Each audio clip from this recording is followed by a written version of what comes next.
안녕하십니까? 정현우입니다. 오늘은 기해월주에 대해서 말씀을 드리겠습니다.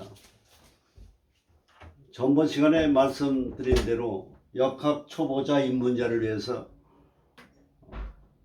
음양에 대한 개념에 이어서 오행에 대한 걸 말씀을 드리겠습니다. 우리 역학이라고 하는 것은 5계절입니다. 봄, 여름, 환절기라는 계가 있습니다. 그게 가을, 겨울. 그래서 5계라 그럽니다. 5계. 오행사상이라는 것은 봄, 여름, 환절기, 가을, 겨울. 이 오행은 5계절을 얘기합니다. 환절기도 하나의 계절입니다. 그 목이라고 하는 건 뭐냐? 목은 뭐냐? 갑과 을을 목으로 봅니다. 갑과 을. 갑과 을. 갑은 양목이고 을은 을목입니다. 을목. 갑목은 건강해서 어디로 보느냐? 간을 봅니다. 간. 그리고 담을 봅니다. 간담. 간은 양이고 담이 음입니다. 그리고 반양은 동쪽에 해당이 됩니다. 동쪽. 하루로 말하면 아침이 되고요. 아침. 1년으로 말하면 봄이 됩니다. 봄. 봄입니다. 봄. 그래서 갑과 을은 바로 뭐냐? 아침이고 낮이 됩니다. 봄에 해당이 됩니다. 봄, 간.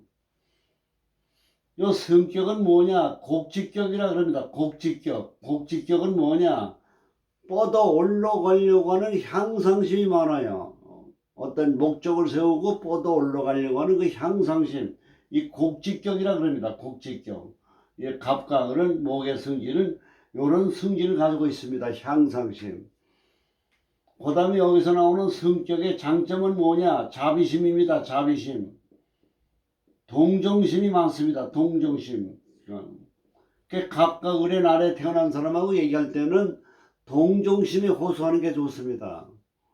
우리 인간은 누구에게나 동정심이 있습니다. 동정심. 갑과 을은 양이고 남자를 얘기합니다. 양이기 때문에. 남자는 뭡니까? 동정심이 많아요. 자비심이 많습니다. 남자의 본능이 그렇게 되어 있습니다. 생리적으로. 그 다음에 여기서 단점이 뭐가 나오느냐?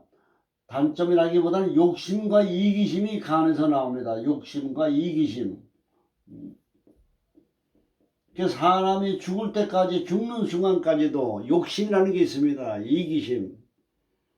그래서 어떤 사람은 돈을 벌려고 하는 욕심 때문에, 돈 벌려는 이기심 때문에 돈만 벌고 돈 써보지도 못하고 살다 가는 사람이 많습니다. 여기에 바로 요 간에 해당이 되는 사람입니다. 요 이기심, 욕심, 동정심과 자비심. 요게 바로 갑과 을의 목의 성질입니다. 이게.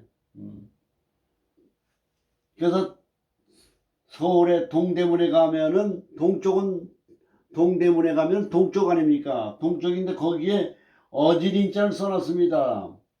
흥인지문이라고. 바로 뭐냐? 자비심을 얘기하는 겁니다. 인자함을 얘기하는 겁니다. 욕심은 이 갑과 목의 을목의 특징입니다. 갑을목. 그 다음에 화의 성질을 말씀을 드리겠습니다. 화라고 하는 건 뭐냐? 화는 뭐냐? 반향은 이건 남쪽에 해당이 됩니다. 남쪽. 동서남북 중에 남쪽에 해당이 됩니다. 건강상에는 심장에 해당이 된다. 심장, 소장. 이걸 염상격이라 그럽니다. 염상격. 무슨 일을 하든지 정열적이에요. 염상적. 아주 열심히 하고 정열적으로 합니다. 그냥 적당히 하는 게 없어요. 정열적이에요. 이게. 성격은 뭐냐? 화려합니다. 여름이라고 하는 건 화려한 걸 얘기합니다. 계절로는 뭡니까? 하루에는 낮에 해당이 됩니다. 1년으로 말하면 여름에 해당이 돼. 여름. 그리고 성격엔 뭐냐? 자만심이 많습니다. 자만심. 자기가 무슨 일을 하면 좀 돈을 벌거나 권력을 잡은 자만심. 이 화의 성질에서 나옵니다. 자만심. 그 다음에 화에서 뭐가 나오냐? 양보심이 나옵니다. 양보심. 양보하는 마음. 그래서 남대문에 가면 숭례문이라고 예를 붙여놨습니다. 예. 예는 뭐 양보라고 하는 건 뭡니까? 예절이 양보거든요. 양보. 이게 화의 성질입니다. 그래서 이거를 부호가 병정입니다. 병정. 병정. 이게 병정은 화입니다. 요게 오행적으로 여름과 아침에 해당이 되고, 이렇게 병정은 여름에 해당이 되는 겁니다. 성격은 자만심, 양보심. 요게 화의 특징이라고 볼 수가 있습니다. 고대 활이라고 하는 건 뭐냐? 정신을 얘기합니다. 정신. 그래서 남자는 머리에서 발가락까지 뭡니까? 화의 성질, 양의 성질이기 때문에 머리카락에서 발가락까지 신경질 덩어리예요. 남자가 관대하고 너그럽다고 생각하면 착각입니다. 부부 생활을 할 때 우리가 남편을 볼 때 남편은 관대하고 너그럽다 이렇게 생각하시면 착각이에요. 아주 소심할 정도로 신경이 과민합니다. 그래서 해가 진 다음에는 말을 하지 말라는 거예요. 뭘 물어보거나 얘기를 하게 되면 신경에 부담이 되면 남편이 잠을 못 잡니다. 신경이 예민해가지고 그 여운이 남아가지고 사람은 숙면하기 전에 마음이 편하고 평정심이 돼야 돼요. 신경. 요게 병정의 특징이라고 볼 수가 있습니다. 그 다음에 무기가 토가 됩니다. 무기, 무하고 기, 토, 무기. 요 무기는 반향은 중앙을 해당합니다. 중앙입니다. 중앙, 중심이에요. 무기는 동서남북의 중앙에 와 있는 게 무기입니다. 계절로는 환절기예요. 환절기. 봄에서 여름으로 넘어가기 전, 여름에서 가을로 넘어가기 전에 요 환절기가 다 있습니다. 계절이 바뀔 때마다. 요게 무기입니다. 우리 건강으로는 뭐냐? 위장을 얘기합니다. 위장. 위장 밑에는 비위라는 게 있습니다. 비위. 비위. 위장이 됩니다. 요 토의 성질에서 뭐가 나오느냐? 성격이. 여기에서. 이거를 가색격이라고 합니다. 가색격. 가색격이라는 건 반추하는 겁니다. 소가 뭘 먹을 때 계속 씹잖아요. 뭘 음미합니다. 자꾸 씹는 거예요. 씹는다는 게 뭡니까? 심사숙고형입니다. 심사숙고형. 무슨 일을 할 경우에 잘 될 경우만 생각하는 것이 아니라 실패했을 경우도 가상하는 이런 여러 가지 두뇌가 침착한 겁니다. 심사숙고형이에요. 너무 심사숙고하다 보니까 뭡니까? 기회 포착에 태만합니다. 기회 포착에 약합니다. 안정감이 있습니다. 그리고 뭐가 있냐? 게을러요. 여자인 경우에나 남자인 경우에 무토에 태어나는 사람이 살이 많이 칩니다. 이게 어디서 나오냐? 태만한 데서 나와요. 게으른 데서 나옵니다. 그래서 요 성격이 지연시키는 거, 뭘 자꾸 연기하는 거, 오늘 할 일을 내일로 미루는 거, 요런 성질이 요 위장에서 나옵니다. 태만한 거, 게으른 거. 요게 무기의 토의 성질이다. 이렇게 분석이 되는 겁니다. 그 다음에 경신. 금은 경신을 얘기합니다. 경신. 경신은 뭡니까? 이게 금이 됩니다. 금. 금은 계절로는 뭐냐면 가을에 해당이 됩니다. 하루로 말하면 저녁에 해당이 됩니다. 건강선은 폐하고 대장입니다. 폐하고 대장. 폐대장. 그리고 금의 성질은 종역격이라 그래. 종역격. 종역격은 뭐냐? 바꾸고 뜯어 고치려고 하는 기를 가지고 있다는 거예요. 그래서 경과 신에 태어난 사람은 변화를 좋아해요. 그래서 여자인 경우에는 실정을 잘 느끼는 거예요. 그 뜯어 고치려고 바꾸려고 하는 겁니다. 개혁적 의미가 있습니다. 개혁적. 개혁을 하려고 하다 보니까 반발이 나타나는 거예요. 그리고 항상 마음에 뭡니까? 정의를 주장합니다. 정직하냐 정직하지 않으냐. 요런 걸 굉장히 신경을 씁니다. 그래서 이 경신의 성질은 뭐냐 하면은 모범적인 성질을 가지고 있어요. 모범적인 성질을. 아주 착실해요. 그 직장 생활하든 조직 생활하든지 간에 모범적이에요.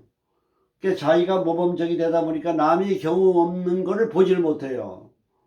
버스를 타려고 줄을 섰는데 옆치기 하잖아요. 지하철에서 마스크를 안 끼잖아요. 코로나 예방을 위해서. 그럼 지적을 하잖아요. 그래도 엊그저께도 시비가 생겼잖아요. 그게 바로 뭡니까? 이 금을 가지고 있는 사람이 그런 성질을 가지고 있는 거예요. 그러다 보니까 항상 경신을 가지고 있는 사람은 시비가 많습니다. 인간관계 시시비비가 많아요. 무슨 일을 하든지. 그래서 경신의 금을 가지고 있는 사람은 뭐냐? 남의 경우 없는 것을 능감아주는 성질을 바꿔야 됩니다. 그 다음에 임계라고 하는 건 뭐냐? 임계는 수를 해당합니다. 수, 임계. 수라고 하는 것은 반영은 북쪽에 해당이 됩니다. 북쪽. 반영은 북쪽이 됩니다. 북쪽.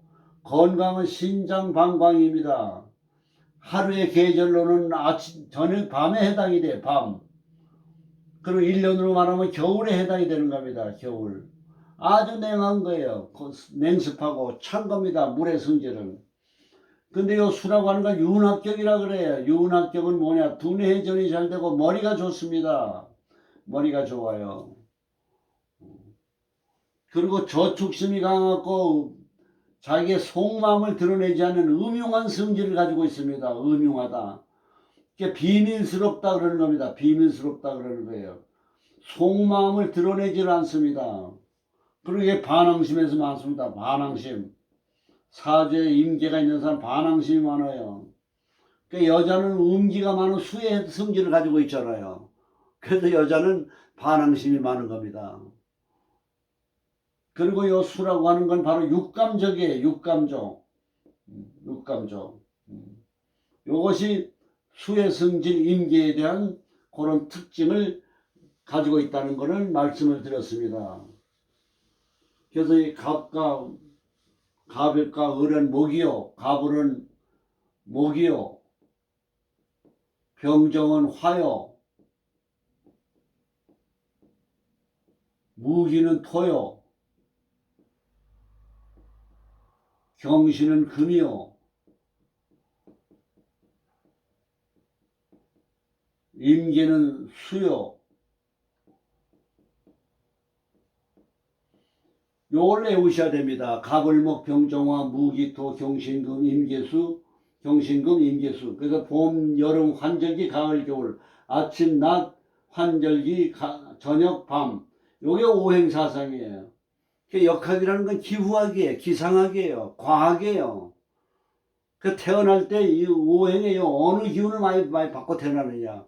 갑과 을이 많으면 봄의 기운, 병정이 많으면 화의 기운, 무가 기운 환절기, 경신은 금, 임계는 수가 되는 겁니다. 그래서 팔자에 타고난 자기의 음과 양 오행의 기운에 따라서 그 사람의 성향이 나타나고 적성이 나타나는 겁니다. 그래서 오늘은 요 천간에 대한 걸 오행 살펴봤고 다음에는 지지 오행에 대해서 살펴보겠습니다. 요 기의 월주는 뭐냐? 기토라고 하는 건 전답지토의 물에 젖은 땅이에요. 요 물에 젖은 이게 바닷물 아닙니까? 임수는 해수, 임갑병. 그러니까 임수 바닷물에 쓸려 내려가는 거예요. 그러니까 쓸려 내려가는데 토의 기토의 수는 뭡니까? 재가 되지 않습니까? 재물을 따라가니까 부자사주예요. 근데 여기에 갑목이 있습니다. 갑기토가 됩니다. 갑기합합도. 갑기토가 있으면 중정지합이라 그럽니다. 중정지합. 사람이 점잖아요. 그럼 그 부모가 점잖다 이렇게 보는 겁니다. 신사숙례했다 이렇게 보는 거예요. 그 다음에 여기 뭡니까? 임갑무. 이거 비겁이 있지 않습니까? 비겁은 뭡니까? 같은 토 아니에요. 협조자니까 능력이 있는 사람이다 이렇게 보는 겁니다. 그 다음에 해라고 하는 건 역마살이에요. 그러니까 역마살이니까 부모가 뭡니까? 이사를 많이 했다 이렇게 봐야 돼요. 그래서 부모가 이사가 많이 했고 본인도 월지에 역마가 있으면은 고향 떠나 사는 팔자다 이렇게 보는 겁니다. 사주를 볼 때 남자나 여자나 해가 있으면은 외국에 가서 살면 좋습니다. 도시형이에요. 지방에 있는 것보다. 고향에서는 하는 일이 잘 안 됩니다. 이게 기의 월주의 특징이라고 볼 수가 있습니다. 그리고 기토는 물에 젖은 땅이기 때문에 의경력과 적응력이 좋아요.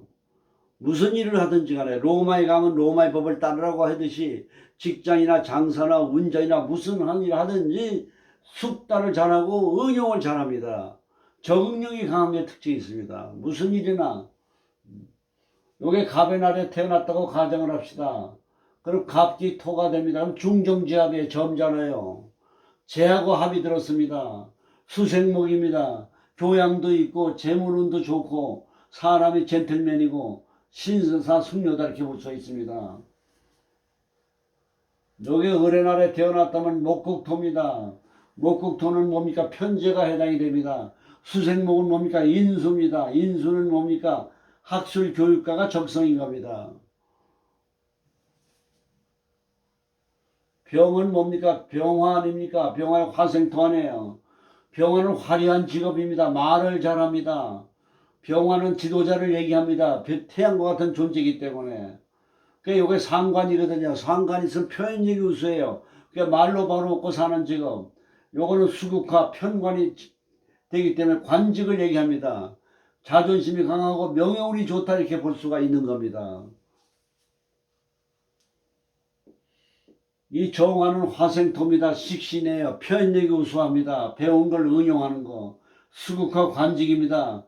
정치가나 관직이나 성직자나 교육가로서 크게 성공할 수가 있고 미술 예술 쪽으로도 유망하다고 볼 수가 있습니다.